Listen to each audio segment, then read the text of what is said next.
Hey, what's going on guys? Welcome back to the channel. Gibbon with another video for you today. It's usually I kind of do my Mondays for kind of like what I like to term as random ramblings, where I basically talk about shit and have a bit of a comical whinge about certain things that happen or certain things that go on. But this video probably is going to be a little bit slightly different. I've probably talked on this topic before, but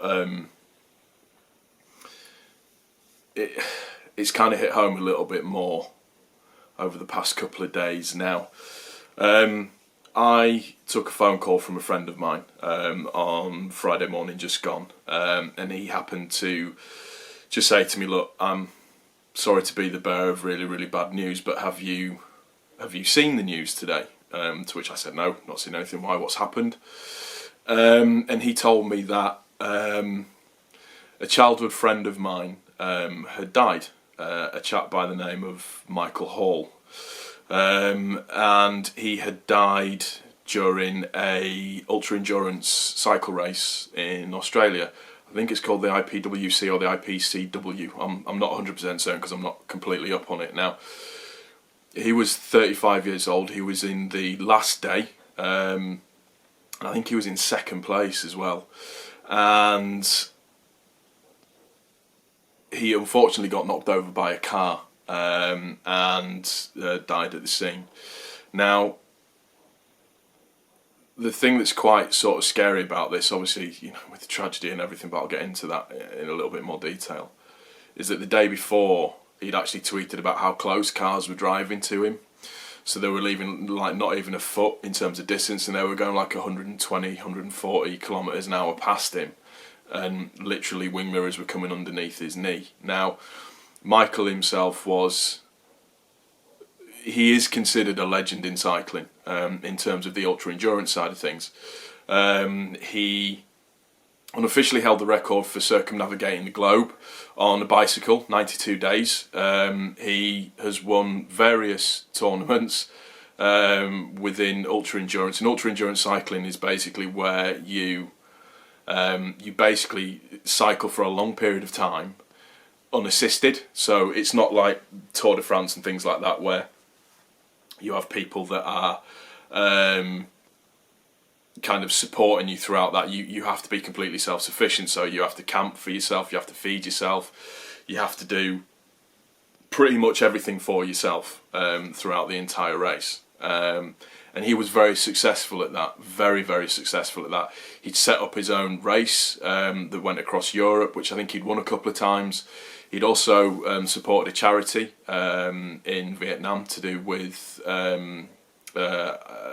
babies, premature babies, and raised a lot of money for that. And it was just a complete shock to the system. I mean, Michael and I, although I hadn't spoken to him for a few years. In fact, the last time that I spoke to him was when I'd seen on Sky Sports News the picture of him holding up his odometer, and he'd saying that he'd circumnavigated the globe in 92 days, on a bicycle and everything.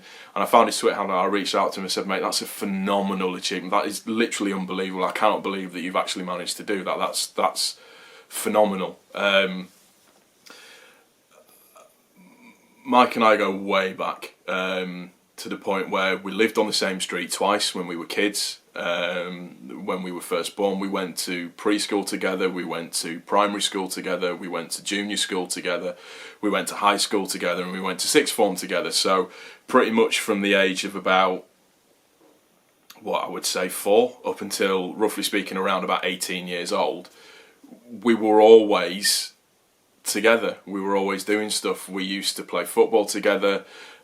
We used to camp out together, you know, sneak and smoke cigarettes together, drinking, all that kind of stuff. I did a lot of my first time stuff, as you do as an adolescent teen, with Michael. And he was a good friend. We sung in church choir together as well. Yes, I used to sing in a church choir. And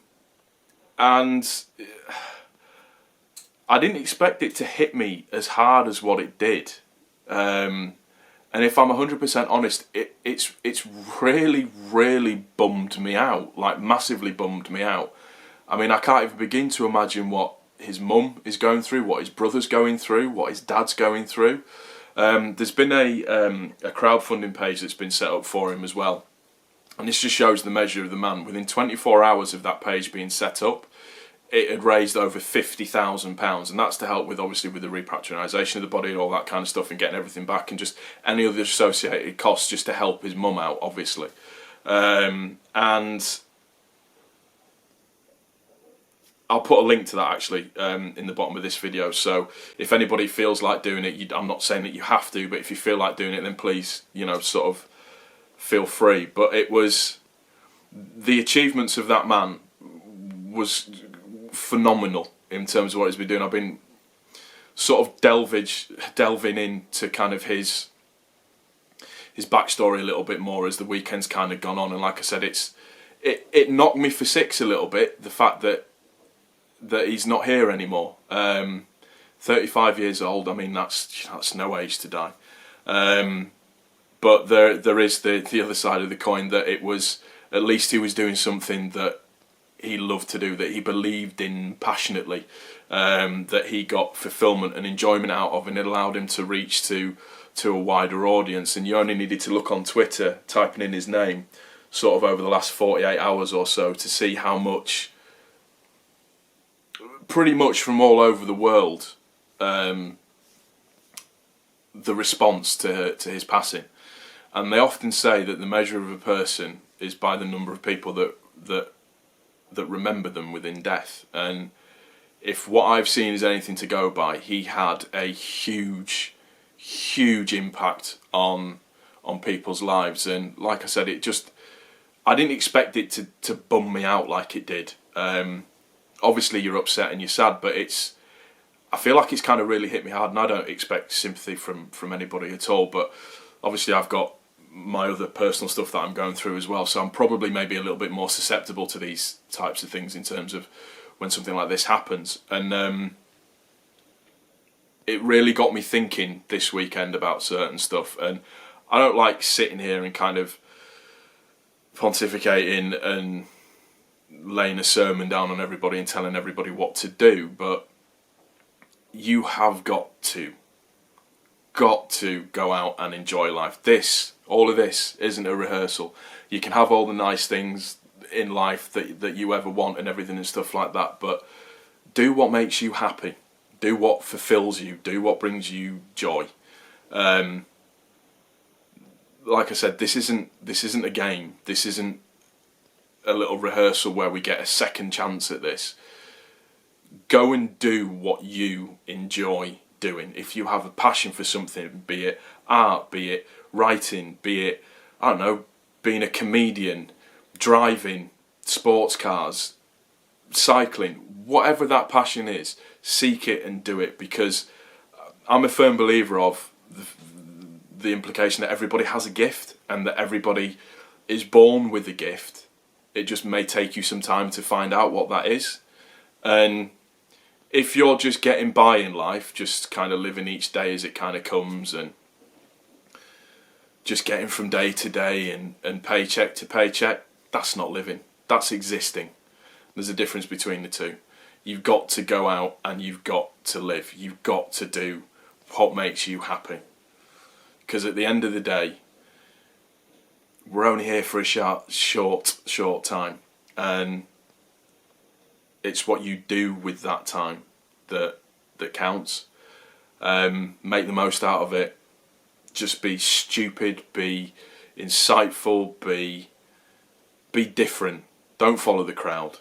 Don't be like all these fucking idiots, reality TV shows. They're not the people that you need to aspire and look up to. Often it's the quiet person whose achievements speak louder than the person themselves that you actually should be looking up to and following.